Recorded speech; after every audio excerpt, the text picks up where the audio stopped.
And by the way, we're not doing any Triumph songs, Chris. Like, don't be. We're just doing covers. We're going to do Guess Who, Rush, and April Wine. Okay, so Perfect. Hey, this is Josh from Cattle Decapitation. You're watching CMS TV.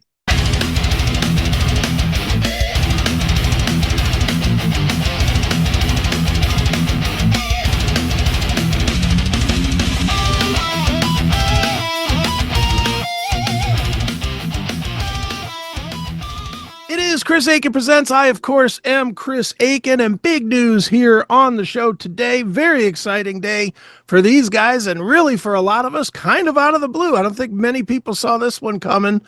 The 50-year anniversary tour of Triumph. I'm gonna start. We have the guys from Triumph are here to talk all about this. Mike Levine, Gilmore. I'm gonna start pointing directly at Gil. Gil, I just talked to you like 3 months ago, and you told me, nah, don't ever say never, but don't hold your breath. And I'm glad I didn't hold my breath. I wouldn't be here anymore, man. I think you led me down the wrong path. it was a conspiracy, Chris. I'm sorry. It was a conspiracy. Too good. Well, But guys, we're here. The bus is out of the snowbank. Just barely. Right. Well, guys, obviously, man, it is exciting news as a Triumph fan to hear that you are bringing it back together. People have been bugging you guys about this forever and ever. It seems like we've been hearing about it. So why don't we start with the obvious question? How do we get here today? How do we? Was it the documentary? Was it the tribute record? Did all of that just kind of light the spark? I mean, how do we get to where we are today with you guys announcing a tour? Well, it's a bunch of stepping stones. I guess it starts, Chris, when you interviewed me before, I told you about my exploits with our lighting director, Paul Dexter, and about seeing what we could create that was more than a concert, that had a immersive sort of virtual element to it as well. And, it went full circle. Like when you mentioned the Edmonton concert, I mean, that was the first time we got on stage after the 2019 documentary where Mike and Rick and I played. And we decided to get Phil, fired up with Rick in Edmonton. And then, of course, he brought along Todd and Brent, his buddies, Sure. from the various bands that those guys have all, kind of intertwined in. And we did the NHL thing. It was really a lot of fun. And we kind of went, hey, maybe this is the time. I don't know, serendipity, call it what you will. It just seemed like, this was the time for the wine or something like that. That Live Nation popped up as soon as they saw us play on stage, and they went, man, this thing rocks.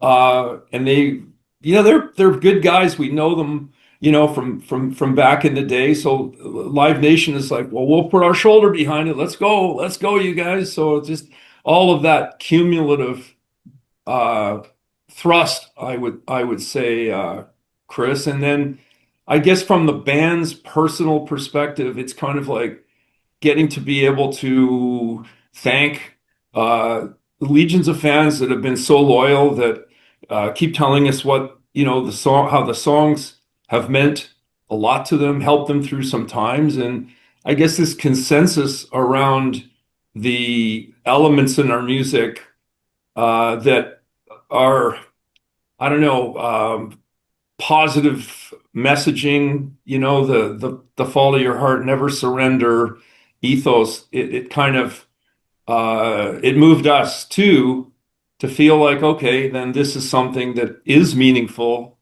in our lyric, that we should really double down on and give it back to those that are giving it to us week after week, month after month, year after year, decade after decade. So I guess it's payback time. Sure. Is it hard for you guys, and Mike, I'll start with you with this one. Is it hard to transition into full-blown touring mode? It's one thing to play a show here, there, or, whatnot, but to get into full touring mode, especially as we get older and you get a lot more comfortable being at home, is it hard to kind of flip that switch and get into touring mode once again? Of course it is. It's not it's not that easy like flipping the switch. But it requires a lot of work and a lot of diligence, and we all gave it a lot of thought, before making a commitment. And but at the end of the day, it's all part of what you do. And to a certain extent, at least speaking for myself, I kind of missed it for the last 40 years. But I think what really tweaked me was when we played for the documentary, Mm-hmm. for the fans that were there. There were a couple of hundred people that were invited for that particular evening and day. And the absolute raw emotion that was there. And you went, wow, you really, have, you can affect people in such a strong, strong way. And it was quite an emotional performance on both sides, from the fans and from the band. Sure. What do you guys think it was, if you know, that created the rebirth of energy toward Triumph? Because obviously, with the documentary as well as the tribute record that came out, it all came out at a very close together, just within a couple of years. Was there something that moved people back to you guys' music, or was it just that the cyclical time of rock and roll came back onto the Triumph clock, so to speak? I think it was our turn on the clock. Okay. The clock turns, but it's the music that does the lasting. It will outlive all of us.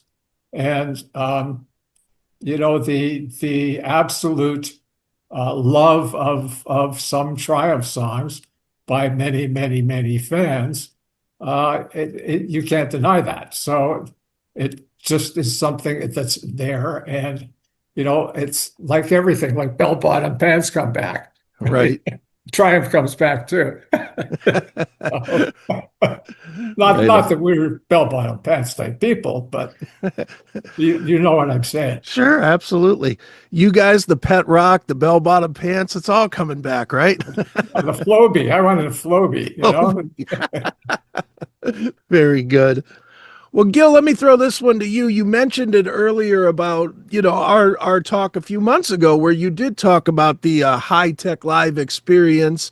Certainly touring has changed, and what even expectations of touring has changed. Talk a little bit about how you plan to use this tour with what you've been working on with the higher tech live experience. Hey, you. Why are you watching this with commercials? Go commercial free and unlock exclusive content. Become a VIP today on Locals, Substack, or Rumble Premium. Stop waiting.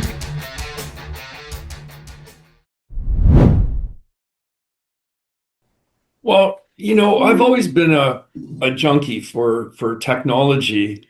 It's not really a secret to anybody that follows Triumph. So I know all the stuff we did back in the day. It was really fun to do. And now there's more, toys in the toy box than ever before. So when I started working with Paul and we started talking about, what the possibilities were, that alone, aside from, Triumph and the touring, just that side of it was just fascinating. And here at Metalworks, we've now, everyone knows we have studios here, but we also have, live production, sound and lighting and staging company that's all part of Metalworks. And those guys are all very excited and they want to do the latest and the greatest. So there was that kind of thing brewing over here that was just another, like you mentioned, stepping stones. And, I guess technology was one of them. Paul Dexter's excitement, or even our sound man, Harry Witz, who just came back from Australia doing AC/DC, and he's like coming out on this tour, but man, his tech is unreal. Like his console's 112 channels. I don't know what you do with that many channels. It's like I could mix 5 bands on. Sure.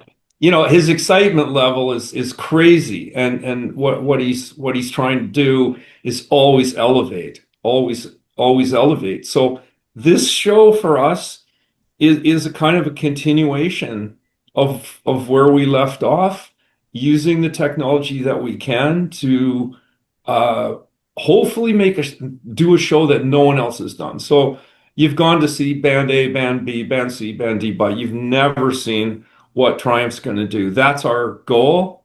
That's what we want to do, and create that. I'll call it an experience where the music is certainly the core of it, and it's what delivers the punch, but we want to deliver that experience that's beyond that adds a theatrical aspect, that creates something visually that ties to the music, not just a bunch of flashing lights. Sure.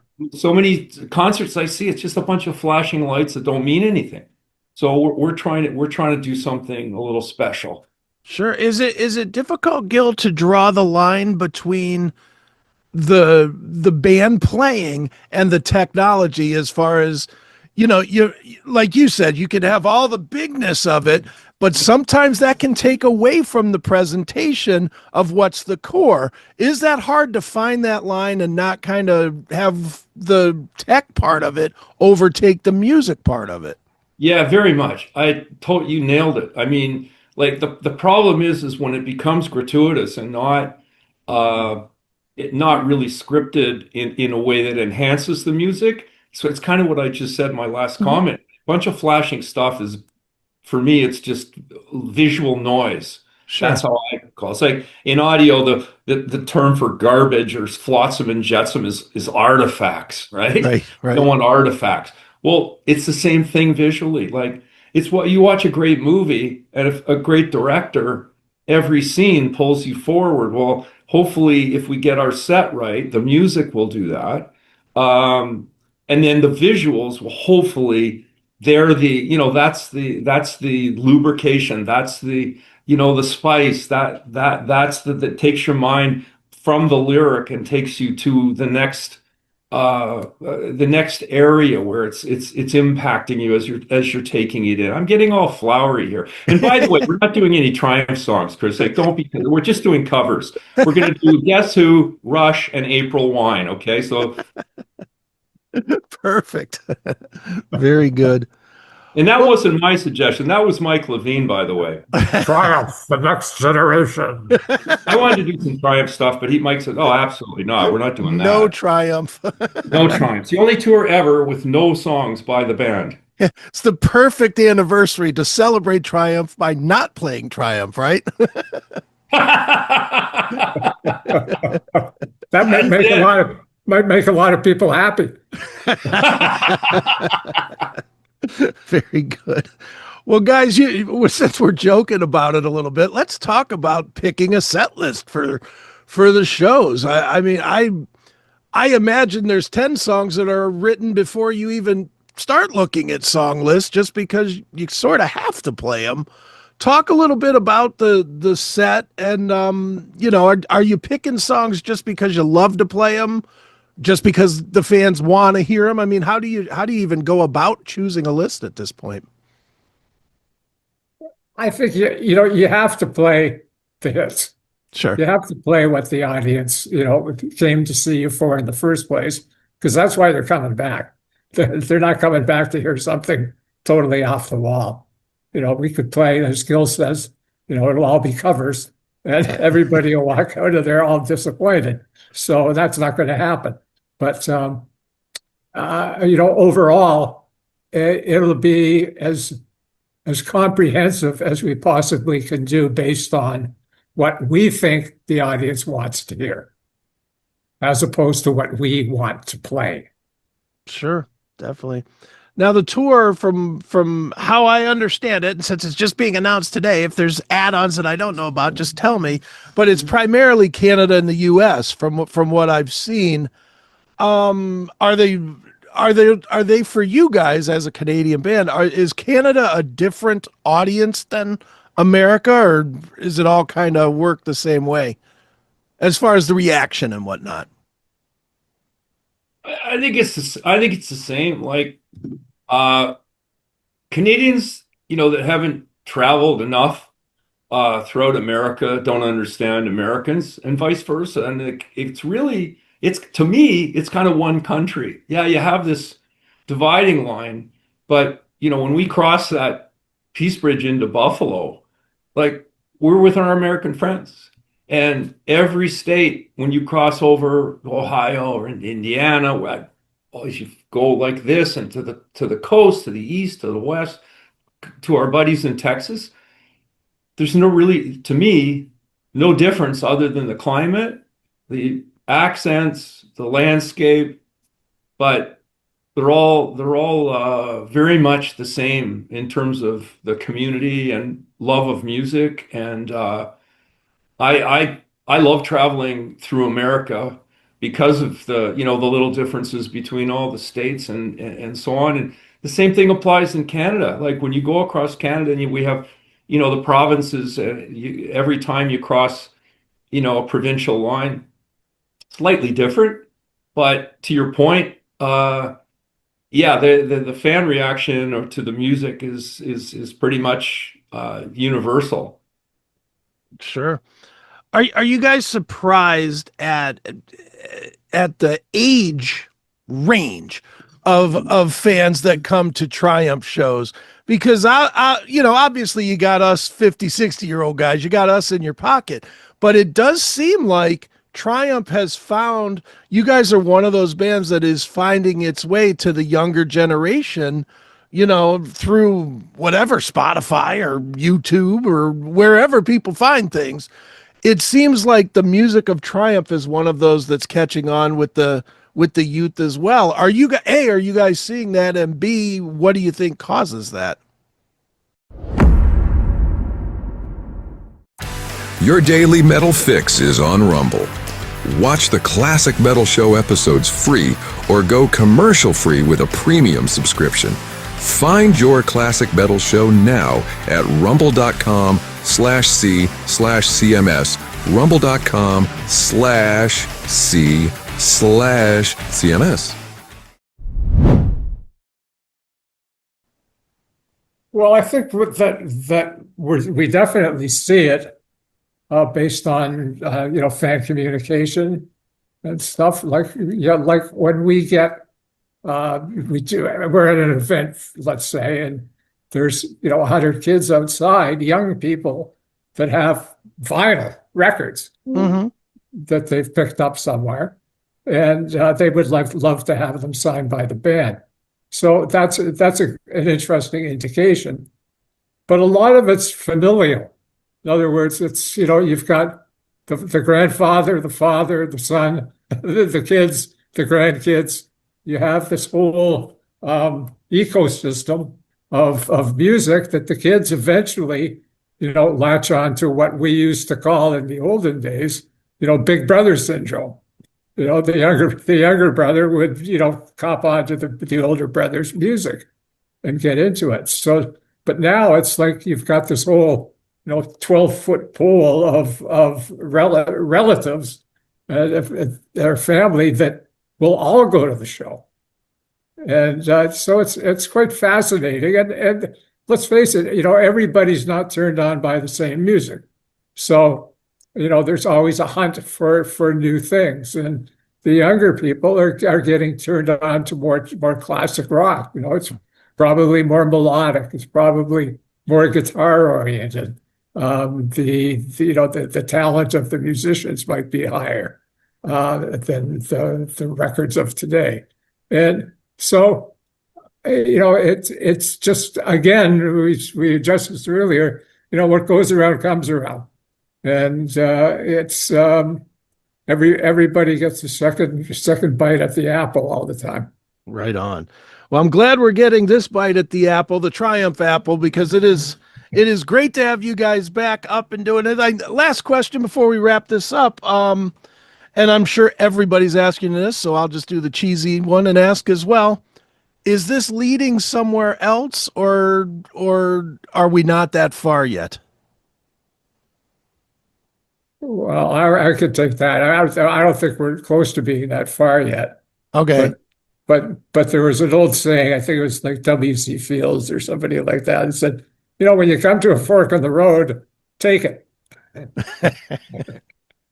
I got an answer for you, Chris. This is Okay.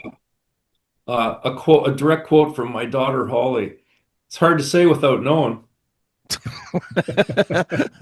She's very wise, man. She's very wise.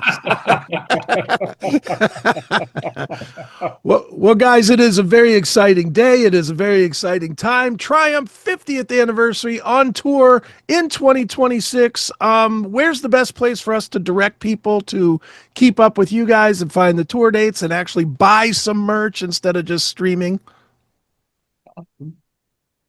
I guess the Triumph website, triumphmusic.com.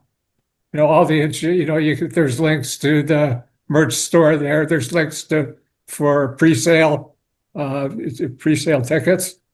That would be the place to go. And Facebook, of course, and Instagram.